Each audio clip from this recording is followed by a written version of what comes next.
دیکھیں یہ جو رونا پیٹنا ہے یہ کیا ہے؟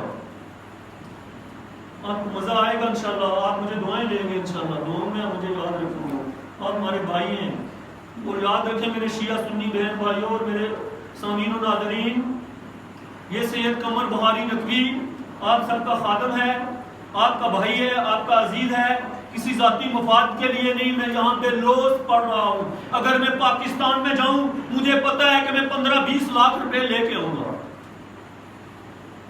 میں 15-20 لاکھ روپے، لیکن واللہ میں سید الشہداء مظلوم کربلا علیہ السلام کے نام کے اوپر میرا تن مان دن میری جان ہر چیز قربان ہے، میں ٹھوکر مارتا ہوں یعنی چند ٹکوں کو، مجھے کوئی دولت دنیا کی نہیں چاہیے ہے، مجھے یہ چاہیے ہے کہ میرے شیعہ سنی بہن بھائی سب متحد ہوں، متفق ہوں اور سب حسینی بن جائیں، اور ان کی آنکھوں کے آگے جو پردے ڈالے گئے ان کو تانگا بنایا گیا، جیسے تانگا ہوتا ہے نا اس کو 2 پلیٹیں لگا دی جاتی ہیں کہ وہ ادھر ادھر نہ دیکھ سکے، تو یہ دیکھیں ملا نے، دشمنان اہل بیت نے میرے شیعہ سنی بہن بھائیوں کو تانگا بنایا ہے، اور یہ ایسے ظالم یہ شیعوں کے اندر بھی ہوتے ہیں، آپ یہ نہ کہیں جو چند ٹکوں کی خاطر جو ہے وہ مقدسات اہل تسنن کی توہین کرتے ہیں، میں کہتا ہوں ان کی 2 وجہ ہوتی ہیں، یا تو وہ علم نہیں رکھتے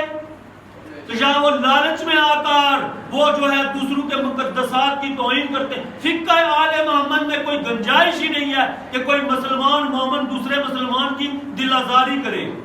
ہاں ایک بات میں آپ کو یہاں پر بتاؤں گا کہ دشمنان اہل بیت پر لعنت ہے، تھی اور رہے گی، جو بھی دشمنان جناب زہرا ہے، جناب علی ہے، امام حسن ہے، امام حسین ہے، جو بھی خانوادہ عصمت و طہارت کا دشمن ہے اس کے اوپر لعنت ہے، اس کے اوپر لعنت ہے، اور لعنت چرند و پرند و فرشتے اور انسان سب بھیجتے ہیں، اور اللہ لعنت بھیجتا ہے، لعنت اللہ علی القوم الکاذبین اور ظالمین۔ اللہ کیا کرتا ہے؟ ایک درود بھیجتا ہے، یا ایھا الذین آمنوا صلوا علیہ وسلموا تسلیما۔ درود ایک ایسی عبادت ہے کہ جس میں اللہ کی ذات فرماتی ہے سب سے پہلے صلو علیہ، سب سے پہلے درود میں بھیجتا ہوں، اس کے بعد اے چرند و پرند، اے فرشتے، اے انسانوں تم بھی لعنت بھیجو۔ لعنت ایک بہت بڑی عبادت ہے، اور جس کے دل میں یہ نہیں کہ دشمنان اہل بیت کی ذرہ بھر بھی محبت موجود ہے، وہ جنت کیا، وہ جنت کی خوشبو بھی نہیں سونگھ سکے گا۔ اس لیے یاد رکھیں، کل میں نے عرض کیا تھا کہ ایک الہی نمائندہ ہے، ایک الہی ہادی ہے، ایک الہی حجت اللہ علی الخلق ہے، اللہ کی مخلوق کے اوپر اللہ کی طرف سے حجت ہے، اور ایک دنیا کی بنائے ہوئے ایک طرف حجت ہیں اور حاکم ہیں۔ اللہ کے بنائے ہوئے کے خلاف یا اللہ کے بنائے ہوئے کے دشمن کے اوپر لعنت نہ بھیجنا یہ کفر اور گمراہی ہے، لیکن یہ حق ہی نہیں بنتا آپ جا کر بتوں کو، کسی کے بتوں کو برا بلا کہیں۔ اسلام نے اجازت دیتا ہے کم از کم، اور لا اکراہ فی الدین، دین کے اندر جبر نہیں ہے۔ اللہ تبارک تعالیٰ کی ذات نے انسان کو حواس خمسہ دیے، کتنے حواس خمسہ دیے ہیں؟ فہم و فراست دی ہے، ادراک دی ہے، درک کرنے کی قدرت دی ہے۔ اب یہ انسان اگر للہیت کے لیے، رحمانیت کے لیے زندگی گزارتا ہے، رحمان کا بندہ ہے، تو پھر اس کو رحمان کے حکم کے مطابق ان کنتم تحبون اللہ فاتبعونی یحببکم اللہ، میرے حبیب کہہ دو اگر تم اللہ سے محبت رکھتے ہو تو فاتبعونی، میری اتباع کرو، یحببکم اللہ، اللہ پھر تم سے محبت کرے گا۔ دیکھیں دعویٰ بغیر دلیل کے قابل قبول نہیں ہے۔ تو اب حضور صلی اللہ علیہ وآلہ وسلم نے فرمایا الفاطمہ تو بضعۃ منی، فاطمہ میرا ٹکڑا ہے، من غضبتھا غضبت منی، جو اس سے غضبناک ہوا وہ مجھ سے غضبناک ہوا۔ اشکل آخرین الذین یقنعون یا علی، اے علی میرے بعد بڑا بدبخت شخص ہوگا جو آپ کے اوپر لان تان کرے گا، جو آپ کو گالی دے گا۔ مجھے بتائیں کہ جو صحابہ کی توہین کرے، یعنی علی سے بڑا کوئی صحابی ہے؟ علی سے بڑا کوئی اہل بیت ہے؟ اگر کسی کو مرتبہ اور مقام حاصل ہے تو حضور ختمیہ مرتبہ حضرت محمد مصطفیٰ صلی اللہ علیہ وآلہ وسلم کی وجہ سے۔ آغا صاحب مولانا توجہ ہے، اگر کسی کو بھی رتبہ اور مقام حاصل ہے تو حضور نبی اکرم صلی اللہ علیہ وآلہ وسلم کی وجہ سے ہے، چاہے اہل بیت ہوں چاہے صحابہ ہوں۔ جب حضور نے فرمایا فاطمہ میرا ٹکڑا ہے، اگر میں رسول ہوں تو رسالت کا ٹکڑا ہے، اگر میں نبی ہوں تو نبوت کا ٹکڑا ہے، یہ نہیں کہ فاطمہ میرا ٹکڑا ہے، من غاضبتھا غاضبت منی، جو اس سے غضبناک ہوا وہ مجھ سے غضبناک، یعنی مجھ رسول اللہ سے غضبناک ہوا۔ اور جس نے علی کو گالی دی اس نے مجھے دی، جس نے مجھے دی اس کو اس نے اللہ کو دی۔ تو مجھے یہ بتائیں کہ جو رسول اللہ صلی اللہ علیہ وآلہ وسلم کو گالی نکالے اس کے اوپر لعنت ہے یا نہیں ہے؟ جو رسول اللہ صلی اللہ علیہ وسلم کے اوپر حملہ کرے اس کے اوپر لعنت ہے یا نہیں ہے؟ تو حضور نے فرمایا نا فاطمہ میرا ٹکڑا ہے، جو اس سے غضبناک ہوا وہ مجھ سے ہوا، تو پڑھے نا پھر کتابوں کو۔ کوئی شیعہ اگر آپ کو بتا دے تو علامہ طارق جمیل صاحب فرماتے ہیں کہ اس مسلمان اور مومن کی کیا غلطی ہے جو یہ پڑھتا ہے کہ فلاں نے کیا کیا کہ جناب سیدہ زہرا سلام اللہ علیہ کی توہین کی، ان کے پہلو کو زخمی کیا، ان کے پہلو میں محسن کو شہید کیا۔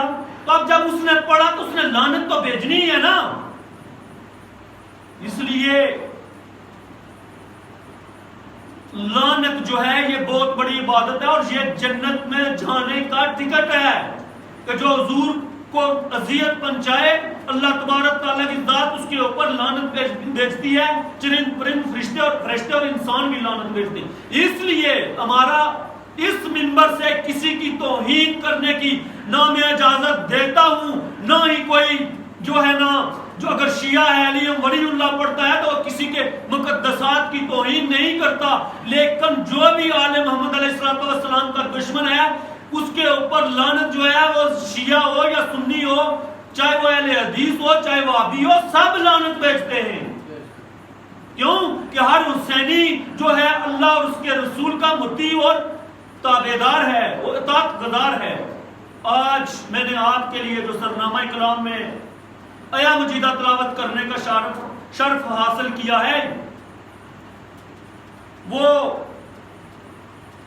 یہ ہے کہ اللہ تبارک تعالیٰ کی ذات رونے پیٹنے آہو بکا کرنے کو پسند نہیں فرماتی الا من ظلم۔ تو یہ جو آپ بازار میں نکلتے ہیں نا پاؤں ننگے اور سراپا احتجاج بنتے ہیں، دیکھیں آپ کے اوپر ایک بہت بڑی ذمہ داری ہے کہ جیسے ایک علاقے میں طوفان آ رہا ہو تو آپ مصدوم اعلان کرتے ہیں، آپ جو ہے نا کوئی سیلاب آ رہا ہو یا کہیں ظلم ہو رہا ہو تو آپ کیا کرتے ہیں کہ آپ جو ہے نا احتجاج کرتے ہیں، آپ لوگوں کو بیدار کرتے ہیں، آپ لوگوں کو شعور اور آگاہی فراہم کرتے ہیں۔ تو یہ جو شیعان حیدر قرار ہیں اگر یہ نہ ہوتے تو کسی کو پتہ ہی نہ ہوتا کہ 10 محرم کو کیا ہوا۔ یہ شیعان حیدر قرار آپ کو بیدار کر رہے ہیں کہ کُلَّ أَسْأَلُكُمْ عَلَيْهِ أَجْرًا إِلَّا الْمَوَدَّةَ فِي الْقُرْبَى، اے نبی کہہ دو میں تم سے کوئی صلہ نہیں مانگتا، اجر نہیں مانگتا، إِلَّا الْمَوَدَّةَ فِي الْقُرْبَى، مگر میرے قربت داروں سے مودت رکھنا۔ مودت یعنی جان مال اولاد سے بڑھ کر جو ہے نا سپرلیٹو ڈگری محبت کی انتہا کے جس طریقے سے مچھلی پانی کے بغیر زندہ نہیں رہ سکتی، آپ اور ہم آل محمد علیہ السلام کی مودت کے بغیر زندہ نہیں رہ سکتے۔ اور یہ عشق کا تقاضا ہے، یہ مودت کا تقاضا ہے، یہ رونا شعار زندگی ہے، یہ رونا معیار غم ہے۔ اور اس ماتم اور عزاداری نے دنیا میں انقلاب برپا کر کے رکھا ہے۔ اور میں آپ کو بتاؤں کہ جہاں تک یعنی کہ ذکر محمد اور اہل بیت محمد علیہ السلام جس کو دیار تک نہیں پہنچا تھا آج بڑی آب و تاب کے ساتھ پہنچ رہا ہے۔ جو ملا نے کیا کیا تھا کہ اللہ تبارک تعالیٰ کی ذات رونے پیٹنے اور آؤ بکا کرنے کو پسند نہیں فرماتی. آگے والی آیت بتاتا نہیں تھا الا من ظلم، یہ نہیں بتاتا تھا جیسے کوئی یہ کہے کہ لا الہ، کوئی الہ نہیں ہے، یہ کفر ہے. کوئی الہ ہے ہی نہیں ہے. اگر یہاں تک کلمہ پڑھے تو یہ کفر ہے نا سب. لا الہ، کوئی الہ نہیں ہے. الا اللہ کہیں گے سوائے اللہ کے، تو تب ایک گواہی کمپلیٹ ہوگی.